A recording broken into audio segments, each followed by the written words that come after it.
এই মুহূর্তে আমরা ভাটপাড়ার দিকে নজর রাখবো, কারণ ভাটপাড়ায় উদ্ধার হয়েছে বোমা। পরিত্যক্ত ঘরে ব্যাগ ভর্তি বোমা উদ্ধার। আর এই ঘটনার পরে আতঙ্কে স্থানীয় বাসিন্দারা, কে বা কারা ওই বোমা মজুত করে রাখলো সেই প্রশ্নই উঠছে এবং সেই ঘটনা খতিয়ে দেখছে ভাটপাড়া থানার পুলিশ। পরিত্যক্ত ঘর আর সেই ঘরের মধ্যে ব্যাগ ভর্তি বোমা উদ্ধার হয়েছে। আতঙ্কে বাসিন্দারা, ভাটপাড়ায় উদ্ধার বোমা, পরিত্যক্ত ঘর আর সেই ঘরের মধ্যে ব্যাগ ভর্তি বোমা। সেই বোমা দেখে আতঙ্কে স্থানীয় বাসিন্দারা, কে বা কারা, ঠিক কি উদ্দেশ্যে এই বোমাগুলি মজুত করে রেখেছিল তা খতিয়ে দেখছে ভাটপাড়া থানার পুলিশ।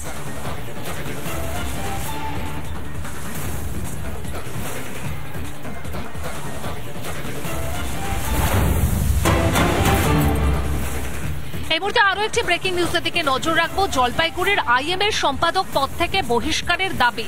চিকিৎসক সুশান্ত রায়কে বহিষ্কারের দাবি। আইএম এর জলপাইগুড়ি যুগ্ম সম্পাদক সৌত্রিক রায়কেও সাসপেন্ডের দাবি। সহ সভাপতি অভিক দে, তাকেও সাসপেন্ডের দাবি উঠছে। আইএম এ কেন্দ্রীয় কমিটিকে চিঠি পাঠাচ্ছে জলপাইগুড়ি আইএম এ। আপনাদের আরো একবার জানাই, জলপাইগুড়ির আইএম এর সম্পাদক পদ থেকে বহিষ্কারের দাবি এবং চিকিৎসক সুশান্ত রায়, তাকে বহিষ্কারের দাবি এবং এই দাবিগুলিকে সামনে রেখে আইএম এ কেন্দ্রীয় কমিটিকে চিঠি পাঠাচ্ছে জলপাইগুড়ি আইএম এ।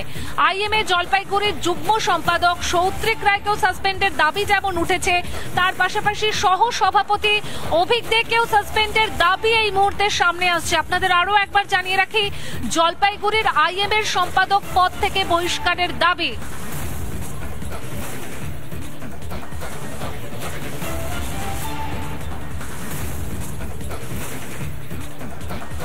জলপাইগুড়ি আইএম এর যে বর্তমান কমিটি আছে, এক্সিকিউটিভ কমিটি, তাকে পুরোপুরি বাতিলের দাবি কেন্দ্রীয় আইএমএ, আমাদের সর্বভারতীয় আইএমএ নেতৃত্বের কাছে, সেক্রেটারি জেনারেলের কাছে প্রস্তাব পাঠানোর জন্য সর্বসম্মতভাবে সিদ্ধান্ত গ্রহণ করেছে।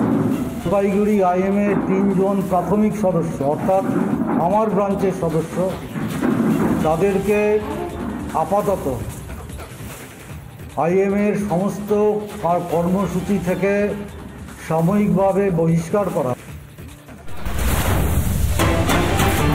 এই মুহূর্তে আরো একটি ব্রেকিং নিউজ। অভিক দে, তার একের পর এক কীর্তি, বলা ভালো কুকীর্তি আপনাদের সামনে আমরা তুলে ধরেছি। অভিক দের বিরুদ্ধে একের পর এক বিস্ফোরক অভিযোগও উঠেছে। এইবার সেই অভিক দেকে গত 11ই আগস্ট রাতে বর্ধমান মেডিকেলের লেকচার হলে গিয়েছিলেন। সেই অভিক দে গত 11ই আগস্ট রাতে বর্ধমানের যে মেডিকেলের লেকচার হল, সেই লেকচার হলে গিয়েছিলেন। ভাইরাল বর্ধমান মেডিকেল কলেজের সিসিটিভি ফুটেজ। সিসিটিভিতে সেই রাতে ক্যাম্পাসের ভিতর ঘুরে বেড়াতে দেখা যাচ্ছে অভিক দেকে। আমরা সেই ছবি দেখাচ্ছি, সিসিটিভি ফুটেজ এই মুহূর্তে আপনারা দেখতে পাচ্ছেন। বর্ধমান মেডিকেল কলেজের লেকচার হলে গিয়েছিলেন অভিক দে। সিসিটিভিতে সেই রাতের ক্যাম্পাসের ভেতরে রীতিমতন ঘুরে বেড়াতে দেখা যাচ্ছে অভিক দেকে। সেই সিসিটিভি ফুটেজে কিন্তু আমরা এই মুহূর্তে আপনাদের সামনে তুলে ধরছি। এর আগেও আমরা তার একাধিক কীর্তি আপনাদের সামনে তুলে ধরেছিলাম। তার বিরুদ্ধে একের পর এক বিস্ফোরক অভিযোগ সামনে এসেছিল। আর এইবার যে অভিযোগ সামনে আসছে, গত 11ই আগস্ট রাতে বর্ধমান মেডিকেলের লেকচার হলে গিয়েছিলেন অভিক দে। সেখানে তিনি কি করছিলেন সেই প্রশ্নটাও এই মুহূর্তে সামনে আসছে। ভাইরাল হয়েছে বর্ধমান মেডিকেলের সিসিটিভি ফুটেজ। সিসিটিভিতে সেই রাতের ক্যাম্পাসের ভেতর ঘুরে বেড়াতে দেখা যাচ্ছে এই অভিক দেকে। এই অভিক দে উত্তরবঙ্গ লবির অন্যতম বলা যায় যে ঘনিষ্ঠ সেই অভিক দে। তার বিরুদ্ধে থ্রেট কালচারের অভিযোগ ছিল, তার পাশাপাশি হুমকি, শাসানি, বিভিন্ন অভিযোগ ছিল। এইবার দেখা যাচ্ছে সেই অভিক দে গত 11ই আগস্ট রাতে বর্ধমান মেডিকেলের লেকচার হলে গিয়েছিলেন। চিকিৎসক গৌরাঙ্গ প্রামাণিক, তিনি ঠিক কি বলছেন একবার শোনাই আপনাদের। সিসিটিভি ফুটেজ, অর্থাৎ অভিক দে 11 এবং 12 আগস্টে যে রাত্রে উনি এখানে এসেছিলেন এবং উনি নিজের মুখে স্বীকার করেছিলেন যে কি আরজিকর ঘটনাকাণ্ডে মৃতদেহ উনি পর্যবেক্ষণ করে এসছেন এবং সেখানে আমাদেরকে এই কলেজের ছাত্রছাত্রীদের উনি ভুল বোঝানোর চেষ্টা করেন, আন্দোলনের গুরুত্বকে লঘু করে দেখার চেষ্টা করেন এবং উনি সর্বোপরি বোঝানোর চেষ্টা করেন যে এটা আরজিকর কর্তৃপক্ষের কোনো বিশেষ কোনো অপরাধ ছিল না। তাই আমরা মনে করি যে কি অভিক দে ওখানে অবৈধভাবে সে মৃতদেহের ঘরে উনি প্রবেশ করেছিলেন আরজিকর ঘটনাকাণ্ডে। তাই তার এই বেআইনি কার্যকলাপকে আমরা অত্যন্ত নিন্দা প্রস্তাব করছি এবং ধিক্কার জানাচ্ছি। এই মর্মে যে তথ্য প্রমাণ লোপাটের যে গুরুতর অভিযোগ সেই অভিযোগে একই রকমভাবে অভিজ্ঞ দায়ী। অভয়াকাণ্ডে যে আন্দোলন সংগঠিত হয়েছে, আন্দোলনকে বিপথে পরিচালনা করার জন্য এই অভিজ্ঞ ছিল সিন্ডিকেট চক্রের একজন দায়িত্বপ্রাপ্ত পান্ডা। এই মুহূর্তে যে খবরের দিকে নজর রাখবো, বিরূপাক্ষ বিশ্বাস, তার বিরুদ্ধে একাধিক অভিযোগ উঠেছে। সেই অভিযোগ আপনাদের সামনে আমরা তুলে ধরেছি। এইবার তার বিরুদ্ধে যে অভিযোগ সামনে এসেছে, প্রতারণার অভিযোগ।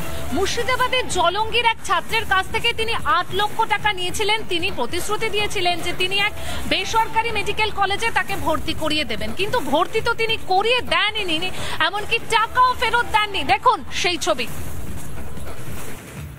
8 লক্ষ টাকা দেওয়ার পর আপনার 1 মাস পরে আবার বলছে 10 লক্ষ টাকা লাগবে নগদ।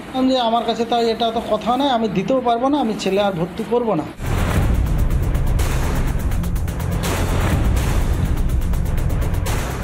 বিতর্কিত চিকিৎসক বিরূপাক্ষ বিশ্বাসের আরও কুকীর্তি ফাঁস। দাদাগিরির পর এবার ভর্তি করানোর নামে 8 লক্ষ টাকা আত্মসাতের অভিযোগ সন্দীপ ঘোষ ঘনিষ্ঠ সাসপেন্ডেড চিকিৎসক বিরূপাক্ষর বিরুদ্ধে। মুর্শিদাবাদের জলঙ্গির এক ছাত্রের বাবার অভিযোগ, কলকাতার একটি বেসরকারি মেডিকেল কলেজে তার ছেলেকে ডাক্তারিতে ভর্তি করিয়ে দেওয়ার নাম করে 8 লক্ষ টাকা প্রতারণা করেন বিরূপাক্ষ বিশ্বাস। অভিযোগকারীর আরও দাবি, টাকা দিলেও মেডিকেল কলেজে ভর্তি করে দেননি বিরূপাক্ষ। এরপরই থানায় লিখিত অভিযোগ দায়ের করা হয় রাজ্য মেডিকেল কাউন্সিল থেকে সাসপেন্ডেড চিকিৎসকের বিরুদ্ধে। এতদিন টাকা না দিলেও অভিযোগকারীর দাবি সম্প্রতি 45,000 টাকা ফেরত দিয়েছেন বিরূপাক্ষ। নেট পরীক্ষার রেজাল্ট হওয়ার পর কিছু মার্ক যখন কম হয়ে যায় ছেলে, তখন আমি ওর সঙ্গে যোগাযোগ করে আমি বলি যে এটা কি করা যায়। তো বললো এটা ম্যানেজমেন্ট কোটাতে ভর্তি করা যায়। তো একটু যোগাযোগ করা যায় কি করে। যোগাযোগ করলে বললো আমার এক দাদা আছে, ও দাদা ভর্তি করে দেয়, তাতে হয়তো কিছু পয়সা খরচা হতে পারে। যে 8 লক্ষ টাকা দেওয়া হয়। 8 লক্ষ টাকা দেওয়ার পর আপনার 1 মাস পরে আবার বলছে 10 লক্ষ টাকা লাগবে নগদ। যে আমার কাছে তো এটা তো কথা নয়, আমি দিতেও পারবো না, আমি ছেলে আর ভর্তি করব না। তাৎপর্যপূর্ণভাবে এক্ষেত্রেও পুলিশের বিরুদ্ধে গাফিলতির অভিযোগ উঠেছে। অভিযোগকারীর দাবি, 2021 সালে এ নিয়ে জলঙ্গি থানায় অভিযোগ করা হলেও পুলিশ কোনো ভূমিকা পালন করেনি। এহেন বিরূপাক্ষ বিশ্বাস নীলবাতি লাগানো গাড়ি চড়ে ঘুরে বেড়াতেন বলে অভিযোগ। গাড়ির সামনে নম্বর প্লেটের নিচে লেখা chairperson joint platform of doctors West Bengal. অন্যদিকে আরজি করের প্রাক্তন অধ্যক্ষ সন্দীপ ঘোষ ঘনিষ্ঠ আরেক কীর্তিমান অভিক দে প্রভাব খাটিয়ে পিজি পরীক্ষায় পর্যবেক্ষক হয়েছিলেন বলে অভিযোগ। আর কত কুকীর্তি লুকিয়ে আছে সন্দীপ ঘনিষ্ঠদের? ইন্দ্রাশিস বাগচি ও সন্তোষ দাস, রিপাবলিক বাংলা।